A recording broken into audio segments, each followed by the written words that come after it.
Bonjour, je suis Tatiana Moukanire.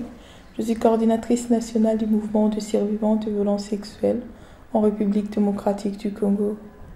En même temps, je suis survivante de violences sexuelles et c'est un honneur pour moi aujourd'hui de parler devant vous. Pas seulement en tant que survivante de violences sexuelles, mais en tant que femme leader dans mon pays. En fait, c'est pas que quand on a vécu les violences sexuelles, quand on a vécu plusieurs atrocités, on ne peut pas changer sa vie et passer de l'état de victime à leader dans sa communauté. En fait, ça a pris un temps. C'est avec l'appui de plusieurs personnes que nous sommes arrivés à être ce que nous sommes aujourd'hui. Je vais d'abord parler de ces mouvements.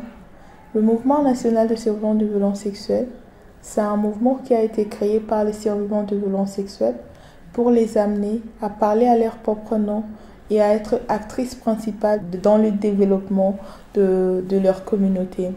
Ce mouvement a été créé en 2017 dans l'objectif d'amener les survivantes à revendiquer leurs droits, dont le droit aux réparations.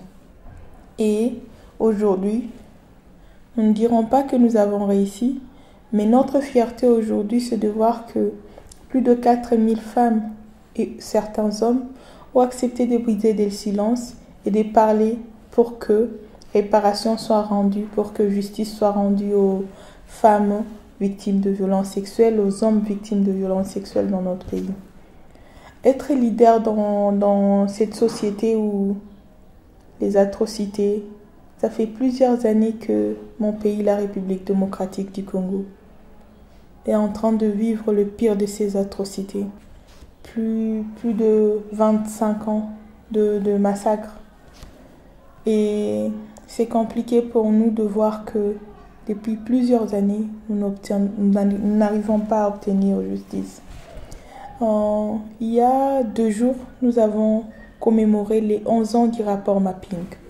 C'est un rapport que tout Congolais qui a vécu ces atrocités, tout Congolais qui a vu sa famille être massacré, sa mère, sa sœur, son frère être violé, humilié par les violences sexuelles, voudrait voir être ouvert pour que toutes ces recommandations nous aident à reconstruire notre pays.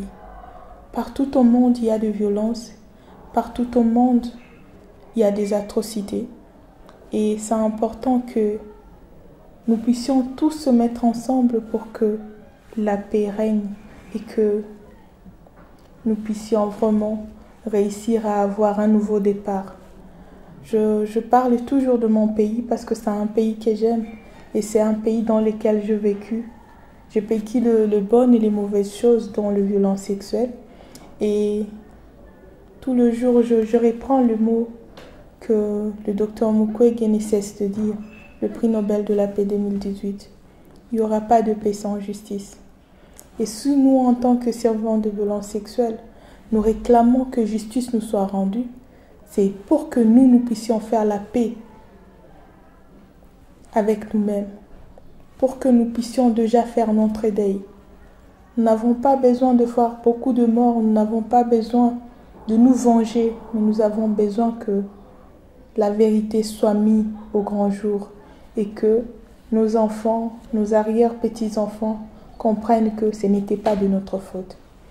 Et en ces jours, c'est un honneur, mesdames et messieurs, de vous parler aujourd'hui en vous demandant de soutenir toutes les personnes qui ont besoin de paix en Éthiopie, dans le Rwanda, partout au monde, où de personnes comme vous, comme moi, ont besoin de paix. Essayons de tous se mettre ensemble pour que la paix règne dans ce monde, que la paix règne dans les pays où la dictature est en train de faire vraiment des ravages et que nous puissions tous vivre dans un monde où il n'y aura plus de violence, il n'y aura plus de morts. Je sais que, comme nous le disons dans notre mouvement, le mouvement de survivantes, ensemble nos voix sont plus fortes que le silence. Merci.